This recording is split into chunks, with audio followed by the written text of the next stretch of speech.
Hello students, स्वागत है आप सभी का हमारे YouTube channel Rupam Arya education for you पर। आज हम लोग पैसिव वॉइस का चैप्टर 4 पढ़ेंगे और इस चैप्टर में हम पढ़ेंगे कि यदि एक्टिव वॉइस के सेंटेंस में इन्फिनेटिव का प्रयोग दिया हो तो उसका पैसिव वॉइस कैसे बनाएंगे। ओके, इन्फिनेटिव आप जानते हैं, ये इसके पहले मैंने बताया भी है और इससे संबंधित वीडियो भी चैनल पर अपलोड है। यदि आपने न देखा हो तो उसको देख लें कि जब एमबी फर्स्ट यानी मुख्य क्रिया की पहली जो फार्म होती है, फर्स्ट फार्म के पहले अगर टू लगा हो तो वो इन्फिनेटिव कहलाती है, यानी उसे हम इन्फिनेटिव विथ टू कहते हैं।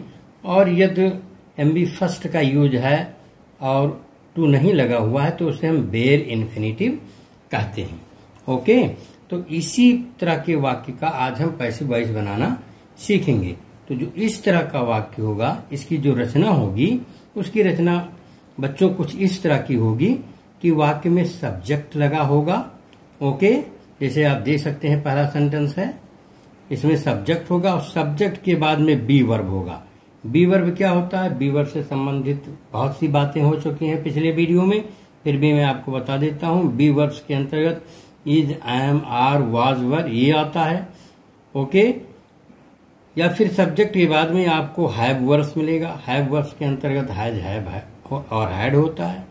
ओके, और या फिर बच्चों गोइंग लिखा हुआ मिलेगा और इन सभी के बाद में 2 + एमबी फर्स्ट लगा होगा, यानी बी वर्ब्स, हैव वर्ब्स और गोइंग के बाद में इन्फिनेटिव आएगा, यानी 2 + एमबी फर्स्ट लगा होगा और इसके बाद ऑब्जेक्ट होगा। ओके, तो आइए पहले ये समझते हैं कि इन वाक्यों का जब हम पैसिव वॉइस बनाएंगे या ये वाक्य जब एक्टिव वॉइस में होंगे तो इनका हिंदी अर्थ क्या होगा, या हिंदी में सेंटेंस लिखा है तो उसको हम अंग्रेजी में ट्रांसलेट कैसे करेंगे। पहले इसको समझ लेते हैं, फिर पैसिव वॉइस बनाना सीखते हैं। ओके, तो आइए शुरू करते हैं कुछ हिंदी वाक्यों से इसको समझने के लिए। सी हियर, मुझे इस पुस्तक को पढ़ना है। सपोज करिए आपको इस वाक्य का ट्रांसलेट करना है बच्चों, तो आप इसका ट्रांसलेट कैसे करेंगे? तो इसका ट्रांसलेट आप दो तरह से कर सकते हैं। फर्स्ट आप कर सकते हैं I am to read this book. I am to read this book, मुझे इस पुस्तक को पढ़ना है। और दूसरा जो आप बना सकते हैं इसे I have to read this book. Okay, यानी मैं इसे दो तरह से ट्रांसलेट कर सकता हूं, या इस वाक्य को हम दो तरह से लिख सकते हैं, I am to read this book, I have to read this book. अब आप ये सोच रहे होंगे कि आई जब आई एम टू का प्रयोग करें या हैव टू का प्रयोग करें। इन दोनों का जब हम प्रयोग करते हैं तो क्या हिंदी का जो वाक्य हो या इंग्लिश का वाक्य हो, इसमें कोई डिफरेंस होगा? यस, जरूर थोड़ा डिफरेंस होगा। जब आई एम टू का प्रयोग होगा तो इसमें उतनी बाध्यता नहीं होगी, कंपल्सन नहीं होगा, कोई विशेष अनिवार्यता नहीं होगी कि मुझे ये कार्य करना ही है। ओके, जैसे मुझे इस पुस्तक को पढ़ना है, अगर मैंने लिख दिया I am to read this book, तो यानी इस पुस्तक को मुझे पढ़ना है, यानी बहुत जरूरी नहीं है, बहुत बाध्यता नहीं है। लेकिन यदि मैं ये कह दूं I have to read this book, मुझे इस पुस्तक को पढ़ना है, तो इसमें विवशता प्रकट होती है, कंपल्सन व्यक्त होता है, अनिवार्यता व्यक्त होती है। ओके, तो यही दोनों में डिफरेंस है, एम टू और हैव टू में यही डिफरेंस है कि जब एम टू या इज, एम, आर ये बी वर्ब्स के अंतर्गत आता है। जब बी वर्ब्स का प्रयोग करके हम वाक्य का ट्रांसलेट करेंगे या एक्टिव वॉइस में लिखेंगे तो इसका भी वही अर्थ निकलेगा जो हैव वर्ब्स का प्रयोग करके हम बनाएंगे या लिखेंगे। बस केवल फोर्स का डिफरेंस रहेगा। जब बी वर्ब्स का प्रयोग करेंगे तो वाक्य में उतना फोर्स नहीं होगा, और जब हैव वर्ब्स का प्रयोग करेंगे तो कार्य को करने में फोर्स होगा, बाध्यता होगी। ओके, तो इसे आप इस तरह से बना सकते हैं, मुझे इस पुस्तक को पढ़ना है, I am to read this book और I have to read this book. इसी तरह से आप दूसरा सेंटेंस देखें, उसे मेरी सहायता करनी थी। ओके, जब इन्फिनेटिव का प्रयोग होगा वाक्य में और जब वह वाक्य आपका हिंदी में होगा तो उसमें न और नी और ने ये जरूर आएगा। ओके, जब इन्फिनेटिव का वाक्य हिंदी में ट्रांसलेट होकर लिखा जाएगा तो जो इन्फिनिटिव बनेगी जिस शब्द की या जिस क्रिया शब्द की यूं कह लें उसमें नानी ने जरूर लगा होगा। ओके, तो अगला सेंटेंस देखिए, उसे मेरी सहायता करनी थी, he was to help me, या यूं कहें ही हैड टू हेल्प मी।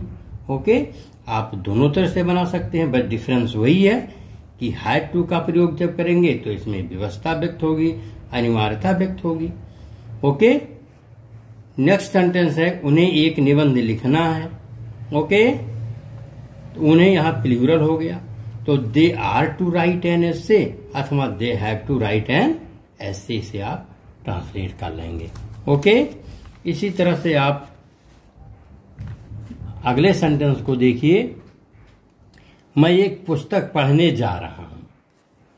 मैं एक पुस्तक पढ़ने जा रहा हूं, यानी मैंने कार्य की शुरुआत नहीं की है, कार्य करने का प्लान है, करने जा रहा हूं। ओके, तो जब इस तरह का आप ट्रांसलेट करेंगे तो उसे आप बनाएंगे आई एम गोइंग टू। बच्चों, इसमें गोइंग टू का आप प्रयोग करेंगे और इसके बाद एम बी फर्स्ट करेंगे। तो I am going to read a book, मैं एक पुस्तक पढ़ने जा रहा हूं, वह एक पत्र लिखने जा रहा है। ऐसे कई तरह के कई सेंटेंस हो सकते हैं। वह पत्र लिखने जा रहा है, he is going to write a letter. Okay, मैं एक निबंध पढ़ने जा रहा हूं, I am going to read an essay. तो इस तरह से एक्टिव वॉइस का जो वाक्य होगा उस एक्टिव वॉइस के वाक्य में सब्जेक्ट होगा और इसके बाद में बी वर्ब्स का यूज होगा या हैव वर्ब्स का प्रयोग होगा, या गोइंग के बाद में इन्फिनिटिव लगा हुआ होगा। ओके, तो आप समझ गए होंगे कि इस तरह के वाक्य का ट्रांसलेशन आप अंग्रेजी में कैसे करेंगे और इसको आप कैसे पहचानेंगे। ओके, तो अब आगे बढ़ते हैं, आइए इसका पैसिव वॉइस बनाना सीखते हैं। See here I am to read this book. अब इसको आपको पैसिव वॉइस बनाना है, इसमें बी वर्ब्स का यूज हुआ है। ओके, जब बी वर्ब्स का यूज हुआ है, ये देखिए बी वर्ब्स का यूज हुआ है एक्टिव वॉइस में। जब पैसिव आप बनाएंगे तो जब पैसिव बनाएंगे तो इसकी वाक्य की जो रचना होगी पैसिव में वो ये होगी कि बी वर्ब्स या हैव वर्ब्स हो या गोइंग के बाद में टू लिख करके फिर बीच में हम बी लगाएंगे और बी के बाद में एम बी थर्ड लगा देंगे।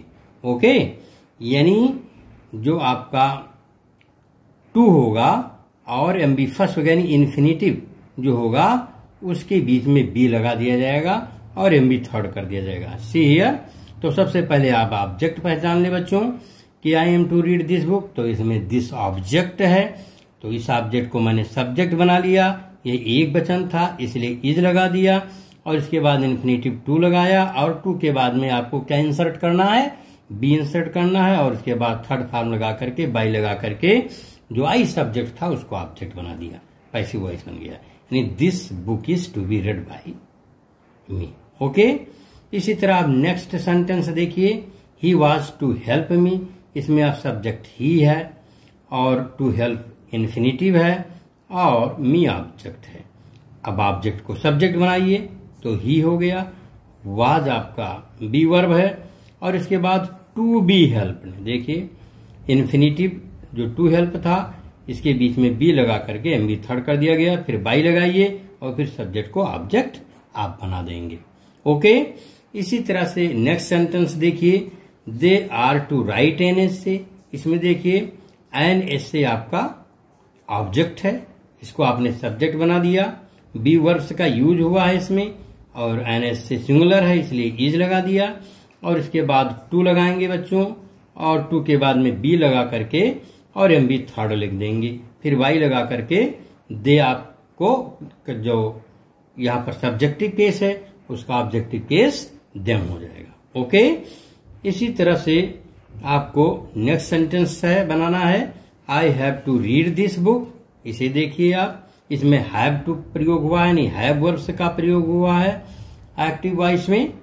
पैसिव जब बनाएंगे आप तो this book has to be read by me. Okay, this ये जो ऑब्जेक्ट था इसको मैंने सब्जेक्ट बना लिया। ओके, और ये सिंगुलर है इसलिए हैज लगा दिया और टू यानी इन्फिनिटिव था, टू के बाद में बी लिख करके एम बी थर्ड लिख दिया, फिर बाई लगा करके आई का ऑब्जेक्टिव केस मी हो गया। नेक्स्ट सेंटेंस देखिए बच्चों, इसे आपको खुद करना है। He had to help me. Okay, तो इसमें आप अगर देखें तो मी आपका ऑब्जेक्ट है, इसको आप जब सब्जेक्ट बनाएंगे तो हो जाएगा आई, और इसमें हैड का प्रयोग हुआ है तो चाहे सिंगुलर हो सब्जेक्ट चाहे प्लूरल हो आप हैड प्रयोग कर देंगे। ओके, इसके बाद में टू लगाइए और इसके बाद में बी लगाइए और बी के बाद में एमबी थर्ड लगा दीजिए, यानी जो वर्ब दिया है हेल्प उसका थर्ड फॉर्म कर दीजिए तो हेल्प्ड हो जाएगा बच्चों। I had to be helped, और जो ही है ही आपका जो सब्जेक्ट है यहाँ इसका ऑब्जेक्टिव केस हो जाएगा बाई हिम। ओके, तो इस प्रकार से आप पैसिव वॉइस से बना लेंगे। नेक्स्ट सेंटेंस देखिए बच्चों, we are going to read a book. इसमें देखिए गोइंग टू का प्रयोग हुआ है, यानी इसमें कोई कार्य भी प्रारंभ नहीं हुआ है, यानी प्रारंभ होने जा रहा है, प्रारंभ होने की संभावना हो रही है या होने का प्लान है। तो we are going to read a book, यानी हम एक पुस्तक पढ़ने जा रहे हैं। तो इसमें जो आप देखिए ऑब्जेक्ट आपका इसमें ए बुक है, तो इस बुक पैसिव वॉइस में मैंने इसको सब्जेक्ट बना लिया। बी वर्ब्स का प्रयोग है इसलिए, और ये सिंगुलर है इसलिए इज का प्रयोग किया। तो ए बुक इज गोइंग, और इसके बाद टू लगाइए, टू के बाद बी लगा करके एम बी थर्ड लगा दीजिए, और फिर बाई बी का जो यहाँ पर सब्जेक्टिव केस है ऑब्जेक्टिव केस आस हो गया। ठीक बच्चों, तो इस प्रकार से आप इसका पैसिव वॉइस बना लेंगे। तो जब ऐसा वाक्य एक्टिव वॉइस का हो जिसमें बी वर्ब्स और हैव वर्ब्स के बाद में या गोइंग के बाद में इन्फिनिटिव का प्रयोग हुआ हो, तब जब उसका आप पैसिव वॉइस बनाएंगे तो पैसिव वॉइस में वाक्य का जो स्ट्रक्चर होगा, रचना होगी, कुछ इस तरह की होगी। क्या होगा, पहले सब्जेक्ट लिखेंगे, सब्जेक्ट के बाद में बी वर्ब्स या हैव वर्ब्स या गोइंग लगा के फिर टू लिखेंगे, फिर बी का यूज करेंगे, फिर एम बी थर्ड लगाएंगे और इसके बाद बाई ऑब्जेक्ट लिख देंगे। ठीक बच्चों, हाँ ये ध्यान रहे कि यदि वाक्य निगेटिव होगा तो जब वाक्य निगेटिव होगा तो टू के पहले नॉट लगाया जाएगा, और पैसिव वॉइस में भी हम टू से पहले नॉट लगाएंगे। मान लीजिए अगर ये वाक्य होता I am not to read this book, तब आप पैसिव जब बनाते तो यहाँ this book is not to be read by me हो जाता। ओके, नेक्स्ट बच्चों हम लोग पढ़ते हैं कुछ बहुत ही इम्पोर्टेंट सेंटेंसेज हैं जो ये आपके बोर्ड पेपर में और विभिन्न कंपटीशंस में जिसमें एसएससी बैंकिंग्स ये में आए हुए ये सेंटेंस है, बहुत ही इम्पोर्टेंट हैं। इन सेंटेंसेज का हम पैसिव वॉइस बनाना सीखते हैं। तो आइए शुरुआत करते हैं। पहला सेंटेंस है my brother has two by A car. आपको इसका पैसिव वॉइस बनाना है। तो पैसिव वॉइस बनाने के लिए आप क्या करेंगे, सबसे पहले जो ऑब्जेक्ट है उसको आप खोज लीजिए। तो सब्जेक्ट आपको मिल गया ए कार। ओके, तो जब आप पैसिव वॉइस बनाएंगे तो आप बनाएंगे a car has to be buy का third form bought by my brother. तो ये आपका इसका पैसिव वॉइस हो जाएगा। इसी तरह आपको जो दूसरा सेंटेंस है बहुत ही इंपॉर्टेंट है, there is nothing to lose. Very important sentence है बच्चों।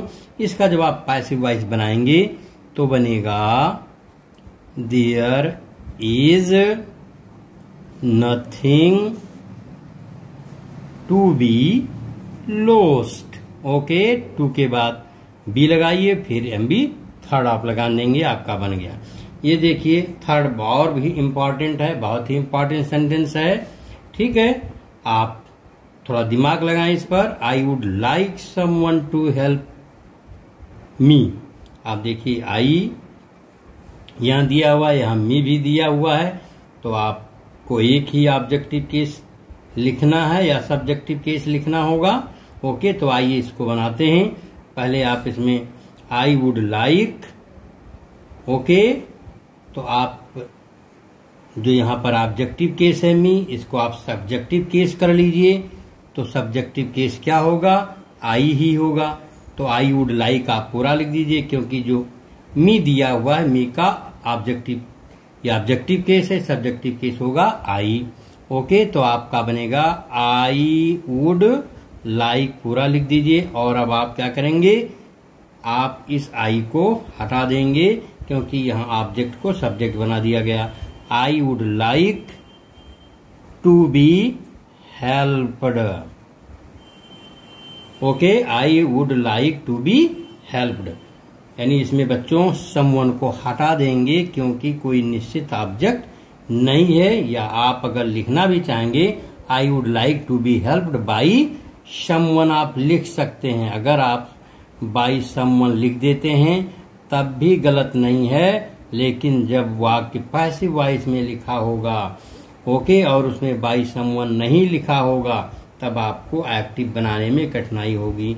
तो आपको ये याद रखना होगा कि कौन कौन से जो इनडिफिनिट यानी अनिश्चित सब्जेक्ट होते हैं, कोई डिफिनिट सब्जेक्ट नहीं होते हैं। इसको पिछली वीडियो में बताया गया है। जब पैसिव वॉइस बनाते हैं तो ऐसे ऑब्जेक्ट को या सब्जेक्ट को हम हटा देते हैं जिसमें ऑल, दे, बी, एवरीवन, समबॉडी ओके या समवन आता है।